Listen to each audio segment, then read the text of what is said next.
Bueno, vamos a tener la, la reunión, aunque hubo problemas para hacerla a la hora que se tenía pautada, pero bueno, vamos a estar hablando sobre lo que es la potencia eléctrica. La potencia eléctrica y algo de los circuitos básicos también. Entonces, tenemos acá. Okay, aquí está. Bueno, la potencia eléctrica. Este es un parámetro que es importante que nosotros tenemos que conocer tanto los ingenieros eléctricos como los ingenieros electrónicos. Recuerde que el asunto de la potencia eléctrica es la transmisión de un punto a otro de esa potencia. La relación de la potencia eléctrica es voltaje, la función de voltaje o señal de voltaje por la corriente en el tiempo que genera ese voltaje sobre cierta carga. Esa es la potencia eléctrica. Ahora, cuando nosotros estamos estudiando esa potencia eléctrica es la potencia eléctrica instantánea, ¿no? VDT por IDT. Esa potencia no es muy útil porque, o sea, saber en un momento dado cuánta potencia está consumiendo un circuito, pues no es bastante útil, pero sí lo es la potencia promedio o continua, porque cuando estamos hablando de potencia promedio o continua, nos estamos refiriendo a que hay un promedio de una señal de potencia que proviene de un voltaje y una corriente que son alternas.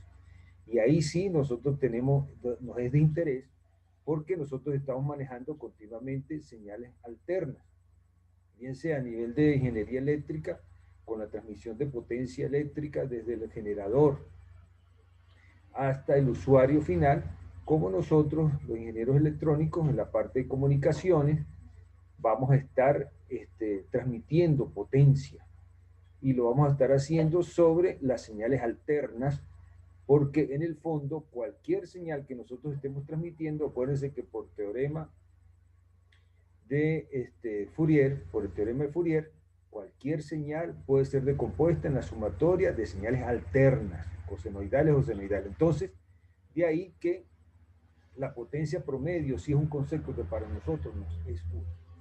Pero está definida, la potencia está definida como esa potencia por medio como 1 sobre el periodo por la integral de 0 al periodo de la potencia instantánea. Esa es la definición de potencia promedio. Pero cuando esa potencia instantánea proviene de señales cosenoidales, una tensión alterna sinusoidal y una corriente sinusoidal, nos va a dar como resultado que esa potencia promedio es un medio por el valor pico de la tensión, por el valor pico de la corriente y el coseno de desfase entre esas dos señales, tanto tensión como corriente, pues, que lo estamos llamando en este momento beta. Aquí nosotros este fenómeno de este desfase entre la tensión y la corriente, sabemos ya que coincide con el ángulo de la impedancia. Ahora, aquí hay un elemento que hay que resaltar. Este valor pico de tensión por valor pico de corriente entre 2, si este 2 lo descompongo en raíz de 2 por raíz de 2, 2, ¿verdad? Me va a dar entonces que yo lo que tengo realmente aquí en la potencia promedio es el valor eficaz de tensión por el valor eficaz de corriente, el coseno del ángulo de la impedancia. Entonces, ese término valor eficaz, que es el valor RMS, raíz cuadrática media, ¿verdad? Está relacionado con ese término raíz de 2, porque para el caso de señales sinusoidales, que es el que nosotros vamos a estar relacionando, bien sea por la transmisión de generadores hasta el usuario final, como les dije, o bien sea que por Fourier vamos a descomponer una señal en señales cosinoidales, en el caso de señales sinusoidales, ese RMS es el valor pico entre raíz de 2. Fasorialmente, ya ustedes saben que eso fasorialmente es el fasor tensión, la potencia promedio sería el fasor tensión por la conjugada de la corriente y me daría el mismo resultado. Entonces, aquí surge un término importante. Si la potencia, como ya venimos de la lámina anterior, la potencia promedio es un medio del valor pico de la tensión por el valor pico de la corriente por el coseno del ángulo de la impedancia, y sabemos que este 1/2 por Bm por Im es el descompuesto del valor eficaz de la tensión por el valor eficaz de la corriente por el coseno del ángulo de la impedancia. Entonces, esto que está aquí, valor eficaz de tensión por valor eficaz de corriente, se llama potencia aparente. Potencia aparente. ¿Por qué? Porque cuando la impedancia a la que está alimentando la fuente de tensión no es una resistencia pura, ¿verdad? Si es resistencia pura, sabemos que el desfasaje entre la tensión y la corriente para la resistencia es 0 grados. Entonces este coseno te queda coseno de 0. En ese caso, entonces, la potencia por una resistencia es el valor eficaz de la tensión por el valor eficaz de la corriente. No hay desfase. Entonces, pero cuando tenemos una inductancia o un capacitor puro, esto pasa a ser 90 grados, bien sea 90 grados positivo o 90 grados negativo, dependiendo si es la inductancia, la corriente se va a desfasar 90 grados en atraso, y si es un capacitor, la corriente se va a adelantar 90 grados. Total, el coseno de 90 grados más o negativo o positivo es 0, y entonces me da que la potencia promedio para un condensador puro o una inductancia pura, la potencia promedio es 0. Es 0. O sea, él no consume, el condensador y la inductancia de forma pura no consumen potencia promedio. Por lo tanto, entonces, la potencia aparente para la multiplicación de esto que está acá es irrelevante porque el coseno es 0. ¿Está bien? Entonces, pero cuando tengo un arreglo de una resistencia más una combinación de condensadores o inductancias, vamos a hablar entonces del ángulo de la impedancia. Y ahí se va a generar entonces el coseno de este ángulo de impedancia, el coseno de este phi. Este coseno de phi, para nosotros los ingenieros, es lo que conocemos como el factor de potencia. ¿Ve? El factor de potencia es FP, porque me va a decir qué tanto este valor, esta multiplicación de valores eficaces se acerca a la potencia pura si fuera resistencia, si la carga fuera puramente resistencia. Entonces, ese factor de potencia es lo que me da la razón entre la potencia real dividido entre la potencia aparente, que se genera cuando la carga no es puramente resistiva, sino que tengo una impedancia. Entonces, de esto, entonces, ¿qué surge? Surge el concepto de potencia compleja, S mayúscula. Hay unos que llaman a la potencia aparente una S mayúscula, pero no tan resaltada. Bueno, aquí vamos a llamar potencia compleja S mayúscula, ¿verdad? Entonces, ¿qué estamos diciendo? Que esa potencia compleja va a ser igual a la multiplicación de los valores eficaces de la tensión y la corriente, ángulo, fasorialmente hablando, ángulo de la impedancia. Entonces, esto que está acá es un fasor, cuyo módulo es el valor de la tensión eficaz por la corriente eficaz, y el ángulo es el ángulo de la impedancia. Si esto que está aquí está en forma polar, si lo llevamos a forma rectangular, ¿qué voy a tener? Voy a tener la potencia aparente, la multiplicación del valor eficaz, por el coseno de phi, que ya ustedes, con el coseno de beta, que en este caso es, ya ustedes saben que este es el coseno del ángulo de la impedancia, que este es el factor de potencia, ¿verdad?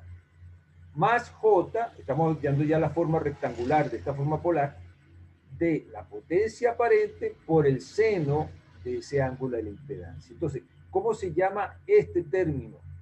Potencia aparente por el factor de potencia o por el coseno de beta, por el ángulo de la impedancia.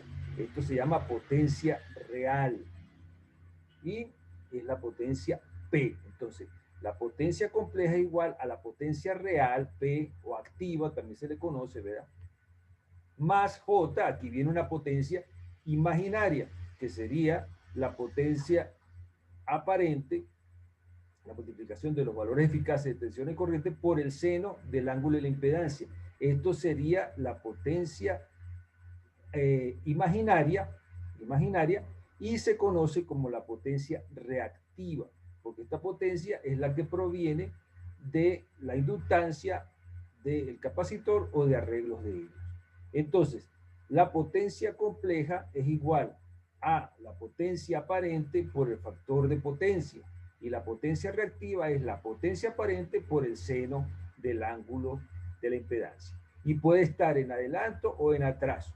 Total, si existen arreglos dentro del circuito, dentro de la carga de capacitores o inductores, la predominancia de uno de estos va a marcar que la potencia reactiva sea en atraso o sea en adelanto. Será en atraso si la carga tiene un comportamiento mayormente inductivo o predominantemente inductivo, o será en adelanto si la carga tiene un comportamiento mayormente capacitivo. Recuérdense que esto viene ya de la famosa eh, premisa que nosotros tenemos, que para un inductor la corriente está en atraso respecto a la tensión, y para un capacitor la corriente va a estar en adelanto.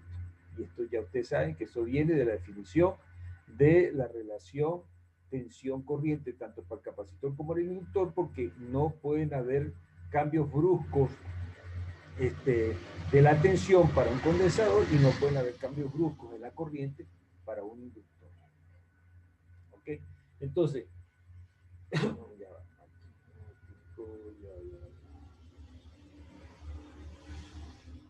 entonces, con esta información, ustedes, bueno, ya terminan junto con los videos que ya han visto de lo que se les puso allí como materiales suministrados, de entender de que de las relaciones pues que existen en esta potencia compleja. Como ya les dije, para los ingenieros eléctricos esto es una constante. Todos los días el ingeniero eléctrico tiene que manejar estos conceptos, los tiene que manejar porque él está pendiente de ver estos asuntos en los circuitos que está manejando, que son a gran escala. Y el término corrección del factor de potencia para los ingenieros eléctricos es fundamental, para los ingenieros electrónicos también, pero ya se lo voy a decir en qué sentido, pero para los eléctricos es fundamental porque ellos están determinando los consumos que van por las líneas de transmisión. Las líneas de transmisión transportan corriente. Esas corrientes a través de los conductores, cuando son de longitud corta, no hay tanta importancia, porque no generan caídas de tensión, pero cuando son kilómetros y kilómetros de distancia, pónganlo ustedes desde el Guri hasta acá, son aproximadamente 2000 kilómetros de distancia, ahí sí hay caídas de tensión. Bueno, los generadores van a generar, valga la redundancia, voltajes, muy altos voltajes pues, de tensión, estamos hablando de 13.000, 18.000 kilovoltios, 18.000 voltios, pero el asunto es que ellos buscan, los ingenieros eléctricos buscan compensar en las cargas finales para que la carga se comporte como un factor de potencia cercano a 1. Con esto que hace que la carga se comporte como si fuera una carga resistiva pura, que sabemos que no es verdad, porque en los consumidores finales hay cargas que no son resistivas puras, me refiero. Si son habitaciones, viviendas, estamos hablando que hay lavadoras, que hay neveras, eso no son resistencias, esos son motores eléctricos y por lo tanto son cargas inductivas. Si estamos hablando de la industria, ahí también tenemos motores, pero se genera la estrategia de poner en paralelo con las cargas, sobre todo en la industria donde hay mayor comportamiento de cargas inductivas, bancos de condensadores. ¿Para qué? Para hacer que el factor de potencia se acerque al valor de 1. Entonces, ustedes están buscando, investigando en su trabajo de cómo puede ser una corrección del factor de potencia, que eso es típico, está en todos los libros. Hay muchos videos, yo les puse un video, entonces estúdienlo y véanlo eso. Este es su primer encuentro con ese concepto, pero los ingenieros eléctricos lo van a seguir trabajando. Van a trabajar y lo van a profundizar en materias futuras. Para los electrónicos, bueno, nosotros como ingenieros electrónicos nos interesa conocer esto de la potencia compleja y del factor de potencia, porque si nosotros entramos dentro de la rama de la protección de equipos, entonces nosotros vamos a entrar dentro del campo de lo que son los armónicos y cómo las interferencias pueden producir daños en los equipos que están siendo alimentados, pues, dentro de la industria o dentro de los hogares. Entonces, nosotros entramos ahí a diseñar los protectores. Y los protectores implican que tengamos cierto conocimiento de estos conceptos de la potencia compleja, del factor de potencia, para nosotros, pues, diseñar, en el mejor de los casos, diseñar nuestros equipos de protección y con miras a enfocarlo sobre cierta incidencia de armónicos, y sobre esos armónicos pues van a estar definidos nuestros factores de potencia y cómo nosotros, de acuerdo al equipo que está exigiendo la carga. Entonces, nosotros también tenemos que saber de eso, más si nos vamos a dedicar a ese campo. Y si no vamos a hacer en la parte de diseño, en cuanto a equipo de protección, todos los equipos que nosotros diseñemos tienen una primera fase que es el filtraje o la protección contra las variaciones en las tensiones externas. Y si no, entonces ahí, si nosotros no protegemos contra los armónicos, no protegemos contra esas variaciones de tensión, entonces estamos ignorando lo que son estos conceptos de la potencia compleja y el factor de potencia. Entonces, el diseño de los filtros en la entrada de nuestro circuito corresponde a estos conceptos. Entonces, pendiente con el trabajo. El circuito trifásico. El circuito trifásico, esto sí es un concepto que sí va más hacia los ingenieros eléctricos, y hacia los ingenieros electrónicos si usted llega a trabajar en una empresa de, bueno, por ejemplo aquí en Venezuela, estamos todos con la parte pública, depende del gobierno, pero si usted se va a otro país, en otro país hay empresas de generadoras de servicios y prestadoras de servicios eléctricos que son privadas, y ahí exigen a veces ingenieros electrónicos para que ayuden en esta parte del control de la generación de la alimentación hacia las cargas que estén involucradas, ¿no? Entonces, los circuitos trifásicos, para saltar hacia los circuitos trifásicos, como ya ustedes ya están finalizando su trabajo, ¿verdad? Ya ustedes se dieron cuenta de que ya aquí saltamos de una sola fuente que teníamos en alterna, generamos el circuito de fasores y lo resolvíamos. Ahora lo que tenemos son varias fuentes y eso no hay problema. Acuérdense que los sistemas eléctricos son sistemas lineales, es decir, que los parámetros, inductancia, capacitor, resistencia, no varían con el tiempo. Sus arreglos sí responden a la frecuencia, pero ellos no varían en el tiempo, lo cual permite que sean sistemas lineales. ¿Qué significa eso? Que manejan el principio de superposición. Así que lo que yo hago con una fuente, lo puedo hacer con varias fuentes, de forma separada, y al final se desarrollan métodos para que yo analice. Pues.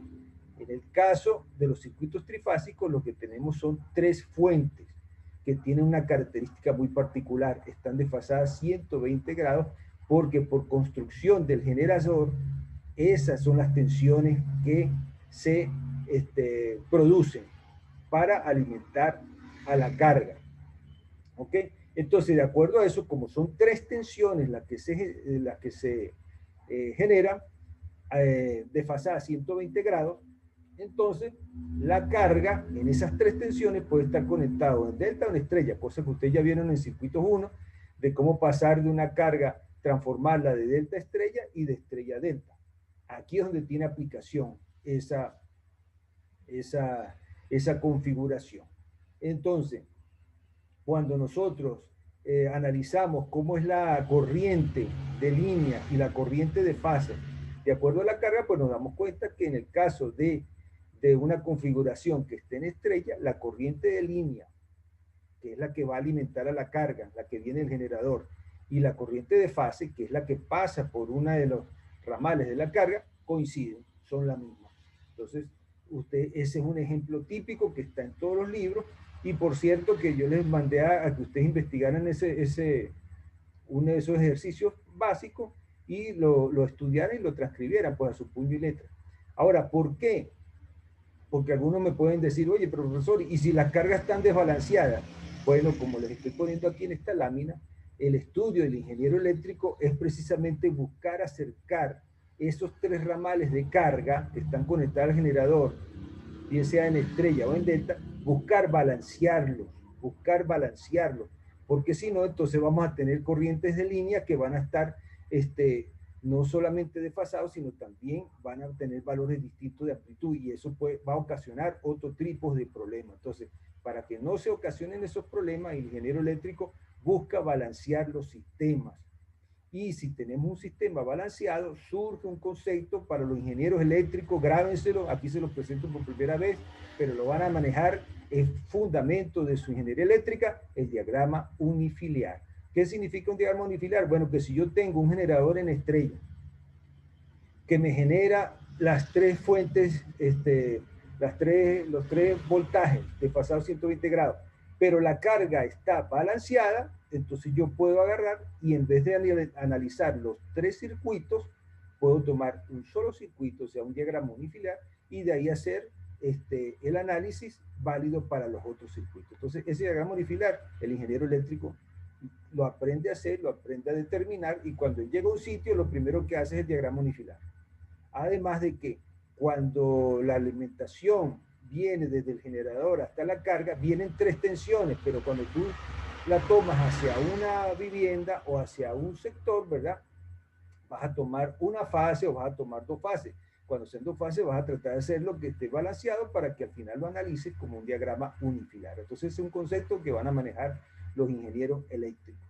Los electrónicos, bueno, tenemos que saber de esto por si acaso nosotros algún ingeniero, ustedes llegan a desempeñarse dentro de la industria, pues, de la prestación de servicio eléctrico. Tienen que saber estos conceptos para manejar los sistemas de control que están ahí implicados. Bueno, espero que sigan desarrollando sus trabajos y estemos pendientes.